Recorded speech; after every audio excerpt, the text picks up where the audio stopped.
Hello folks, welcome to my channel. Today we're going to talk about some features that I hope they will triple down from the S1R Mark II to the S5 Mark II, Mark IIX, the GH7 eventually, and the G9 II.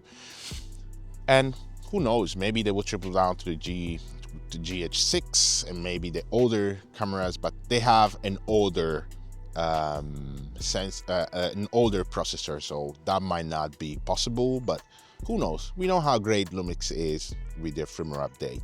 But let's go straight into this video, and I have my phone here because I'm using the Lumix Lab app because I'm testing the Make or Make 51.1.8. So you can use this text even to see how good the autofocus or how beautiful this lens looks and everything. And yeah, this is not about this lens now, but you can keep an eye on that. So let's go straight into the video.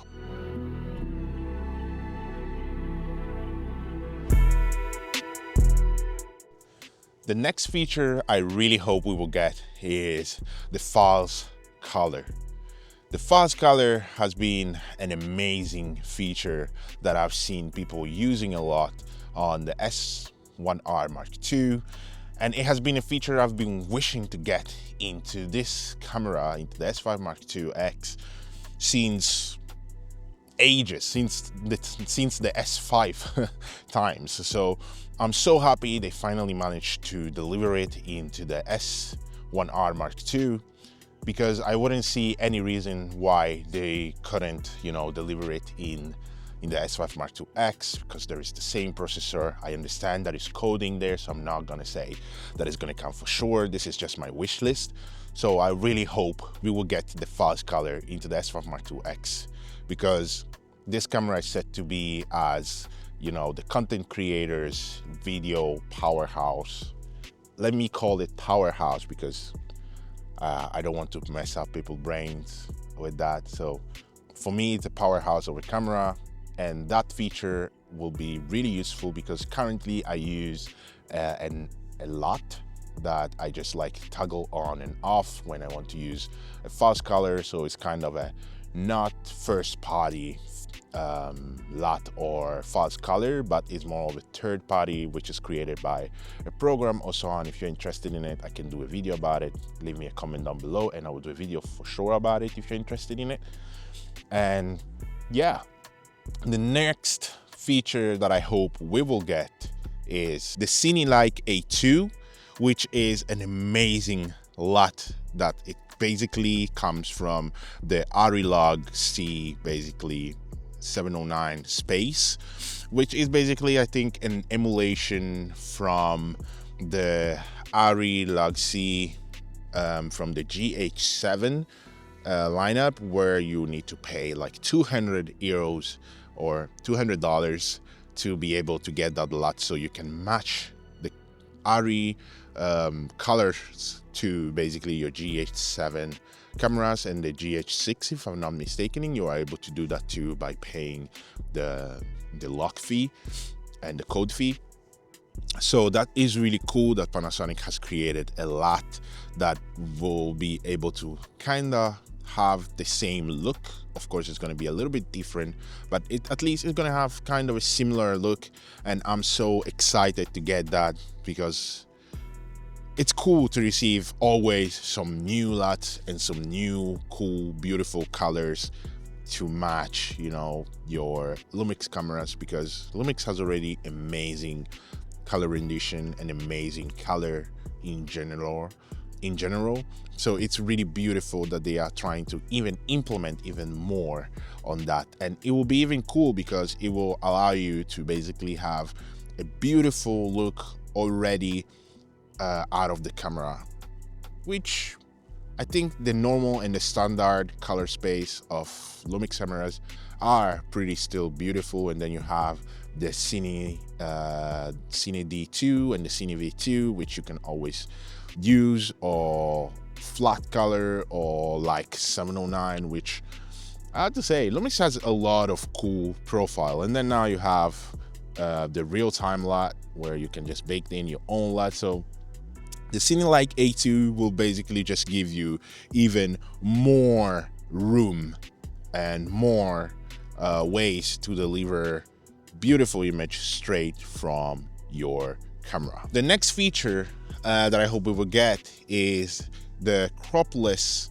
IS mode, the new cropless IS mode. So now we have standard and high and off, and there is this new mode that they have added in the S1RII Mark II called cropless, which basically uses the framing, the part of the sensor that I actually not really being used. So basically the sensor usually is compensating for something, you know, like when you're using wider sensors, you can have a little bit of like distortion. So basically what is happening is that with this cropless, for what I understood according to my research, is basically using the part of the framing that is compensating for distortion, because cameras are usually compensating for distortion when they are on and off, and I think this camera has it automatically on. I'm not 100% sure, don't quote me on that, but for what I understood, it basically using the framing, the part of the sensor that is not that is compensating for distortion and such things such as that, to basically then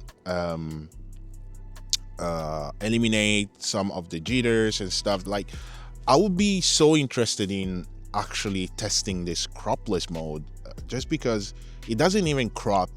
I mean, it's called cropless, so obviously it doesn't crop in, and it's able still to deliver pretty amazing stabilization. And it's so cool that Panasonic keep improving on their already amazing system, and I'm so bumped of that. I'm just so sad that people keep bashing on Panasonic, but or Lumix in any case, so it is what it is. But now we have this IS cropless mode, which I'm not 100% sure if it comes from the sensor being higher, so having more room or real estate, because this sensor is like 2 times smaller than the sensor that you're using on the S1RII Mark II. So we will see how that works, but it will be cool to receive it and get to test it out. One of the other cool features that they have added with the S1RII Mark II is the ability to connect to Capture One, right? So it's basically one of the substitute for Lightroom editing, so it's quite cool. So you will be basically taking a picture and then you will basically deliver it straight into Capture One and be straight editing, right? So it's quite a cool feature for, I don't know, photographers who have like editors. So basically the editor will be already editing your pictures when you are shooting them with a client or so on. So it's quite an amazing feature, right? And then the last but not the least feature is Lumix Flow Up. The Lumix Flow Up is an app that I'm so excited about because it has amazing integrations, like the storyboarding, and able to create folders where your frames and your what you are capturing can be like already be put into different folders and such. And what excites me the most is the fact that I can have a storyboarding and then straight connect the storyboarding to the videos and be able to like see immediately if it's actually working well. And I love that, and I can't wait to be testing it. I'm already testing the storyboarding feature because I'm shooting a short movie soon, a pilot for the short movie soon, and I'll be using the S5IIX because I want to showcase how beautiful this camera is and how real of a powerhouse this camera is, even though it gets bashed down a lot, as unfortunately many of the Lumix cameras. So this will be a super interesting app to have to help out basically doing that, right? And yeah, so these are the features that I love. They will triple down. What are your thoughts? What would you like to receive in the next firmware update from Lumix for the S5IIX and the S5II and so on? And yeah, guys, thank you for sticking here and talking with me. Only constructive comments down below. The rest is the rest. See you in the next one.